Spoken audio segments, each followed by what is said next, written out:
আলাদি।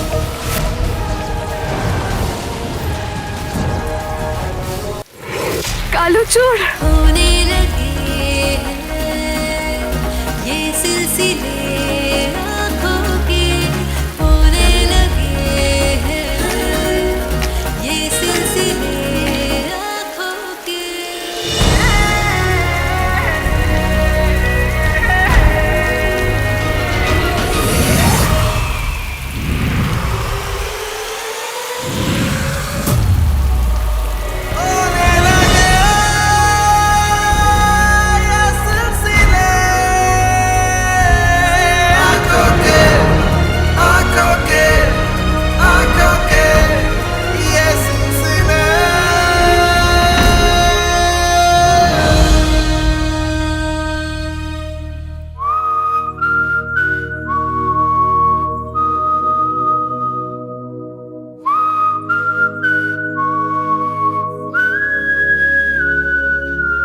আমি আসছি।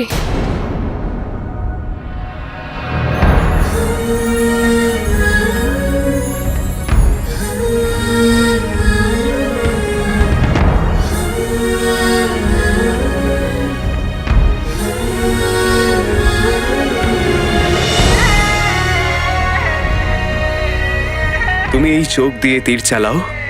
তুমি এক অদ্ভুত নারী, দেখতে ফুলের মতন, কিন্তু এই ফুল খুবই ভারী।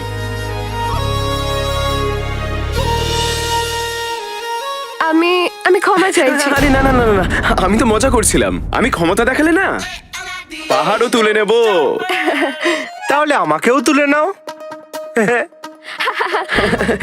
জিনু আমার ভাই, আমরা জিতে গেছি। জিনু তুই পেরেছিস। জিনু আমরা জিতে গেছি। অভিনন্দন জিনু, তোর জাদু কাজ করে গেছে। জিনু আগুন নিভে গেছে। আমরা জিতে গেছি জিনু, আমরা জিতে গেছি। আমাদের জিততে হতোই, কারণ আমরা দুজন মিলে এক আর একে 11। 11 নয় 14। হ্যাঁ 14? 14 কি করে? 1 আমি আর 4 তুই।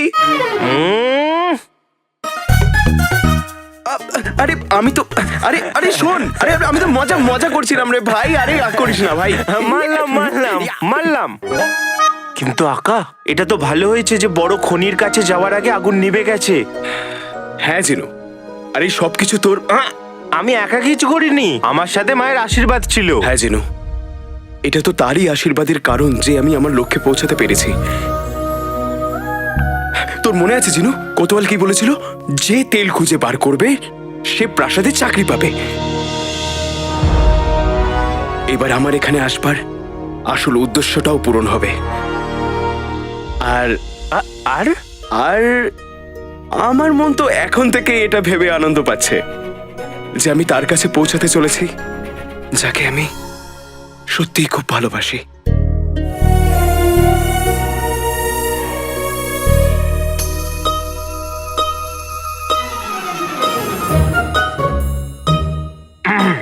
আকা, প্রিয় সমস্যা। আরে ছাড় তোর প্রিয় সমস্যা কি। প্রিয় সমস্যা।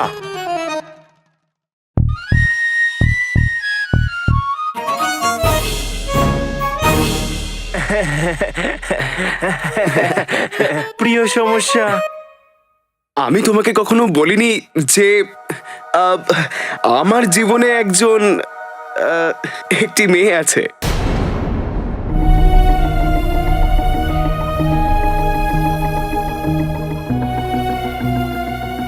আমার আর ওর মধ্যে ভালোবাসার সম্পর্ক আছে। এখন অর্ধেক আছে শুধু আমার দিক থেকে, কিন্তু আস্তে আস্তে সম্পূর্ণ হয়ে যাবে।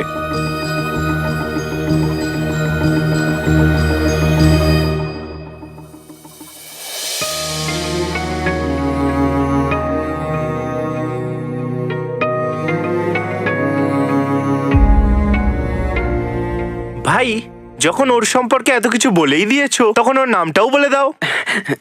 না না, আমি আমি জানতে চাই না। আরে কিন্তু আমি তো বলতে চাই। কেন কেন বলতে চাও? তুমি আমার সব থেকে ভালো বন্ধু, তাই তোমার তো জানা উচিত। যাকে আমি ভালোবাসি তার নাম হলো রাজকুমারী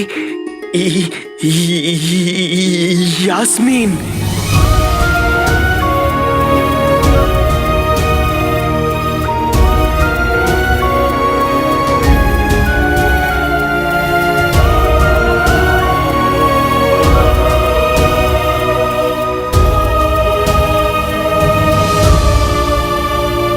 রাজকুমারী ইয়াসমিন।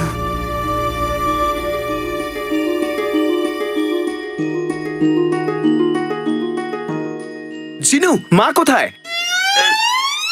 ভাই, মা তো বাড়ি চলে গেছে, আর উনি বলেছেন তোমাকেও নিয়ে যেতে। ঠিক আছে, তাহলে এবারে আমরাও বাড়ি যাই, আর নকলচোরকেও বাড়ি ছেড়ে দেবো। আমাদের গালি চায়, তাই না? হ্যাঁ।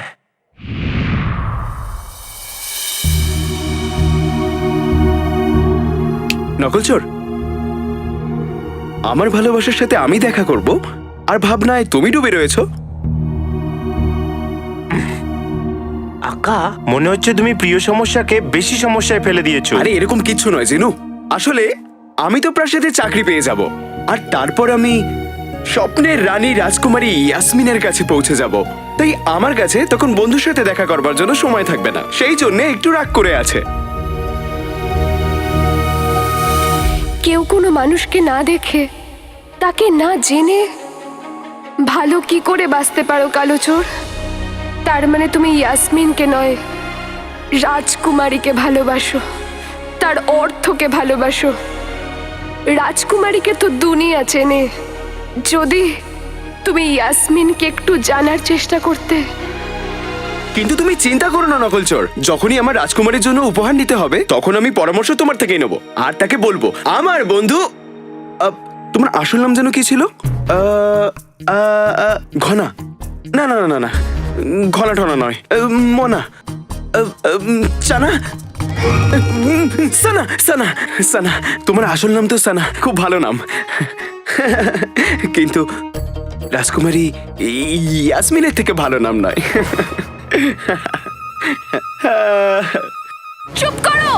রাজকুমারী রাজকুমারী রাজকুমারী, শুধু ওর কথা বলো, বন্ধ করো তুমি।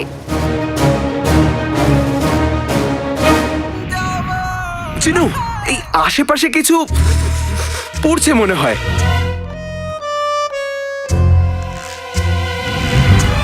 নকলচোর, তুমি জানো আমি যখন প্রাসাদে পৌঁছাবো তখন সবার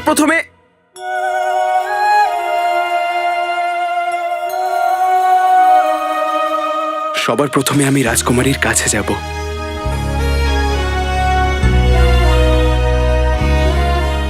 আর তারপর তার হাতটা ধরবো, আর তারপর ওনার চোখের দিকে দেখব, আর বলবো, আপনি কখনো নিজের চোখ দেখেছেন? যেই দিকেই তাকান সম্পর্ক তৈরি করে নেন।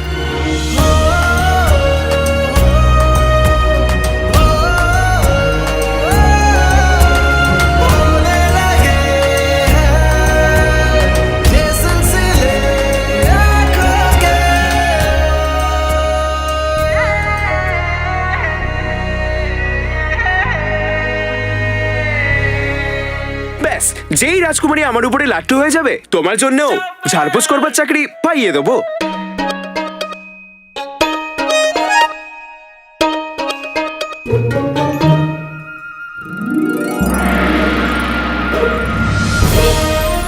ওই দেখো প্রাসাদ। নকলচোর, ওই দেখো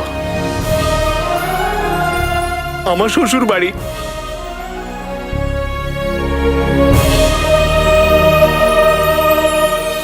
ব্যাস, আমি ওখানে যাব আর রাজকুমারী ইয়াসমিনের সাথে দেখা করব।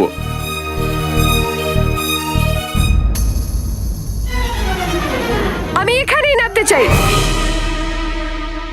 আমার বাড়ি এসে গেছে। প্রিয় সমস্যার বাড়ি প্রাসাদে? আরে চিনু না, ওই প্রাসাদের পিছনে যে বস্তিটা আছে ওখানেই থাকে হয়তো, তাই না? গালিচা, নকলচোরকে নিচে নামাও।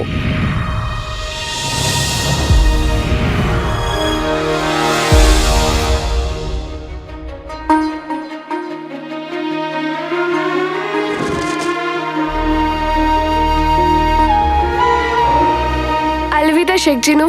আলবিদা নকলচোর। আকা, তুমি মনে হচ্ছে আজকে প্রিয় সমস্যাকে বেশি সমস্যায় ফেলে দিয়েছো। জিনু, একে না বিরক্ত করে খুব মজা হয়, কিন্তু আজকে একটু বেশি বিরক্ত করেছি মনে হয়। হ্যাঁ, কোনো ব্যাপার না, আবার যখন দেখা হবে তখন মানিয়ে নেব। চল চল, এবার আমরাও বাড়ি যাই, অনেক দেরি হয়ে গেছে।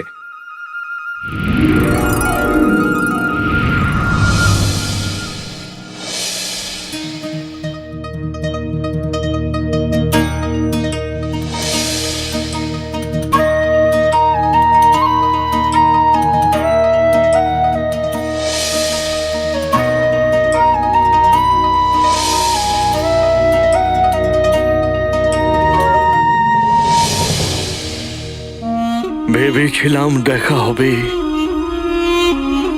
গল্প কথা হবে অনেক, আর দেখলাম তোমায় যখন, দেখতেই থাকলাম তখন। ও স্বপ্ন নয়, সত্যি ছিল। তুমি দাঁড়িয়েছিলে সামনে, ব্যাস আমি দেখতেই থাকলাম।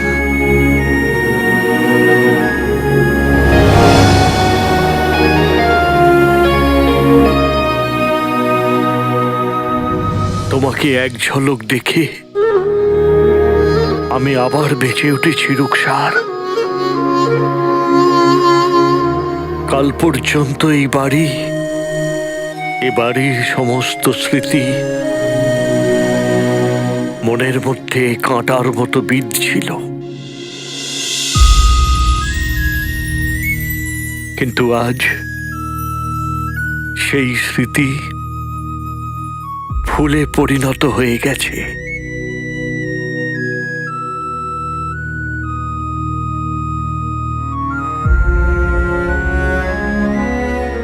আমি তো তোমার বাঁচার আশাই ছেড়ে দিয়েছিলাম রুকসার। এত বছর তুমি জানি না কোথায় ছিলে, কি অবস্থায় ছিলে। জানি না আমাকে নিয়ে তুমি কি কি ভেবেছ।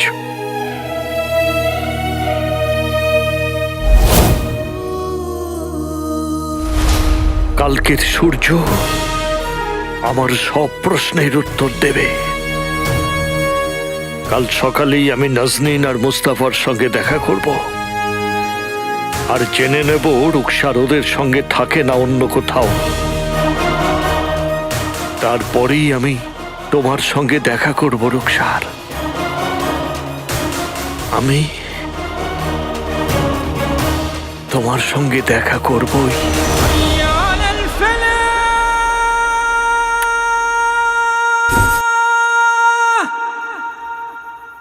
কালো চোরের সাহস কি করে হয় আমার তুলনা রাজকুমারী ইয়াসমিনের সাথে করার? এবার তুই বল প্রীতি, আমি কি রাজকুমারী ইয়াসমিনের থেকে কোনো অংশে কম? কিন্তু রাজকুমারী তুমিই তো রাজকুমারী ইয়াসমিন। আর যদি না হতাম তাহলে আমি কি রাজকুমারী ইয়াসমিনের থেকে কোনো অংশে কম হতাম? ও আমাকে দেখেছে, ও আমাকে জানে, কিন্তু ওই গাধাটা ওই রাজকুমারী ইয়াসমিনকে ভালোবাসে, যাকে ও কোনোদিন দেখেইনি, যাকে ও জানেই না। কিন্তু রাজকুমারী ইয়াসমিন, এটা তুমি কি বলছো? মানে তুমি তো এই বলে যে তোমার সঙ্গে ওর দেখা হয়েছে, ও তোমাকে চেনে, আবার তুমি বলছো যে রাজকুমারী ইয়াসমিন কেউ চেনে না, ওর সঙ্গে দেখা হয়নি তার। এটা কি করে হতে পারে আমায় বলো তো? কারণ তুমিই তো রাজকুমারী ইয়াসমিন, আর তুমি এই কারণে রেগে যাচ্ছ যে ও তোমাকে ছেড়ে তোমাকেই পছন্দ করে। হ্যাঁ, এটাই তো কথা প্রীতি, আমি ওর সাথে সময় কাটিয়েছি, কত জায়গায় গেছি, বিপদের সঙ্গে লড়েছি, ওর প্রাণ বাঁচিয়েছি, ওর প্রাণ বিপদেও ফেলেছি। কিন্তু তুই জানিস প্রীতি, ও আজকে আমাকে বলেছে যে আমার মধ্যেও কোনো ব্যাপার আছে। যতক্ষণ ও নিজের জয়ের উৎসব আমার সাথে পালন না করে ততক্ষণ সেই উৎসবই হয় না।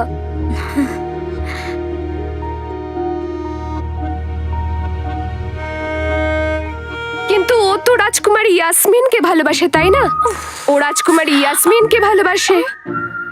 আমি ভেবেছিলাম ও অন্যদের মতো নয়, আমি ভেবেছিলাম যে রাজকুমারী কি মনে হয়েছিল? আমি জানি না প্রীতি, আমি জানি না আমার কি মনে হয়েছিল। রাজকুমারী দেখো ও ও কালো চোর আর ও সুযোগ পেলেই চুরি করতে শুরু করে। তাহলে কি ও তোমার কিছু চুরি করে নেয়নি তো? না মানে আমি বলতে চাইছি যে ওই জিনিসটা চুরি করেনি তো, যেটা আমরা দেখতে পাই না কিন্তু অনুভব করতে পারি। আমি জানি না প্রীতি, আমি জানি না কি মনে হয়েছিল। আর আমি এটা জানি প্রীতি, আমি যা ভেবেছিলাম, আমি যা মনে করেছিলাম সব বাজে মনে করেছিলাম। আমার কিচ্ছু ভালো লাগছে না, আমার কিচ্ছু ভালো লাগছে না।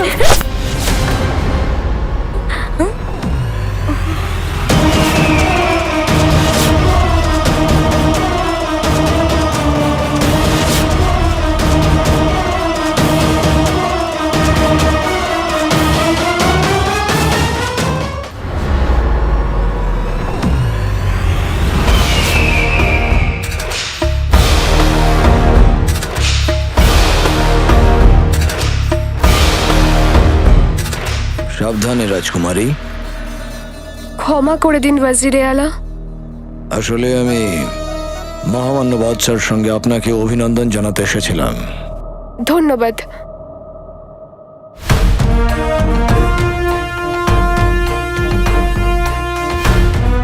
বাবা, বাবা,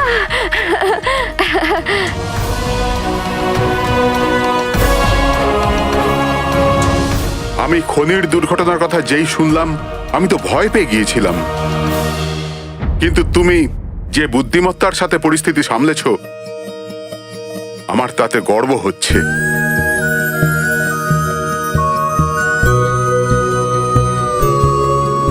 এত বড় সাফল্যের পরেও তোমার মুখে এত রাগ কেন? আমি জানি তোমাকে এত কে রাগিয়ে দিয়েছে।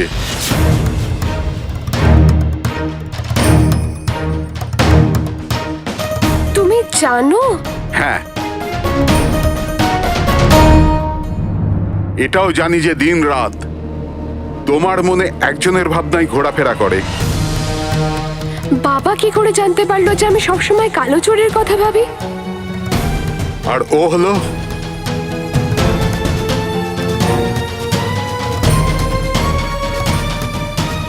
গুফো।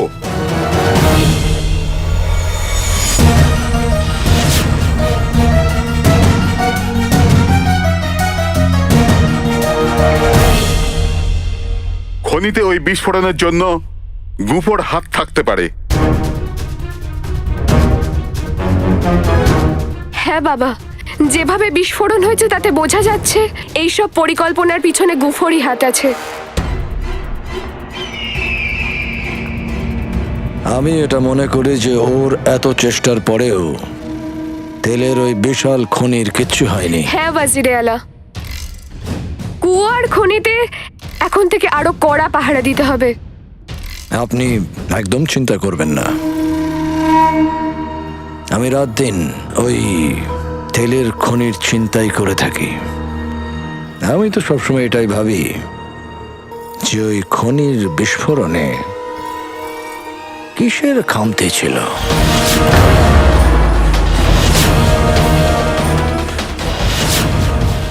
আমি দিন রাত্রি ওই তেলের খনির ব্যাপারেই ভাবতে থাকি যে ওই তেলের খনির বিস্ফোরণে কিসের খামতি থেকে গেল।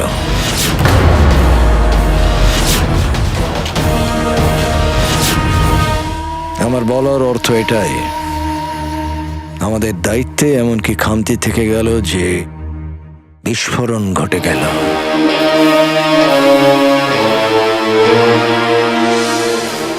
খনির দায়িত্ব এবার আমি সামলাবো। আমি চাই যে লোকেদের জন্য খনিতে তেল পাওয়া গেছে সেই লোকেদের প্রাসাদে চাকরি দেওয়ার প্রতিশ্রুতি রাজকুমারী তুমি পালন করবে। হ্যাঁ বাবা।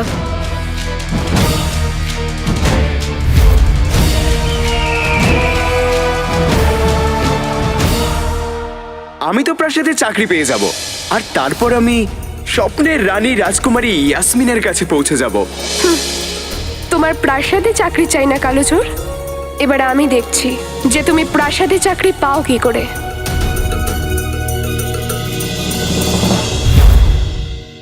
ভাই, এটা কি কথা বলছে?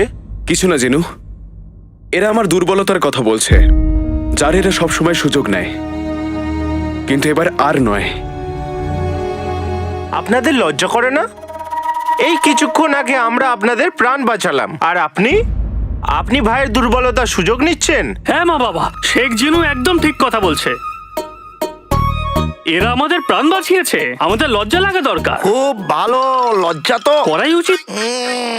চুপ কর বাবা, আলাদিন, তোকে আমাদের কথা শুনতেই হবে। কখনোই নয় কাকা, কারণ এখন এই হাত দুটো খনিতে পরিশ্রম করে রোজগার করা শিখে নিয়েছে, আর আমি এখন প্রাসাদে সম্মানের কাজও পেয়েছি।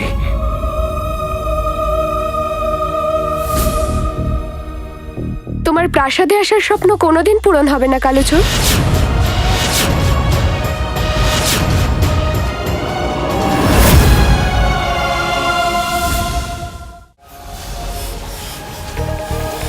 আলাদি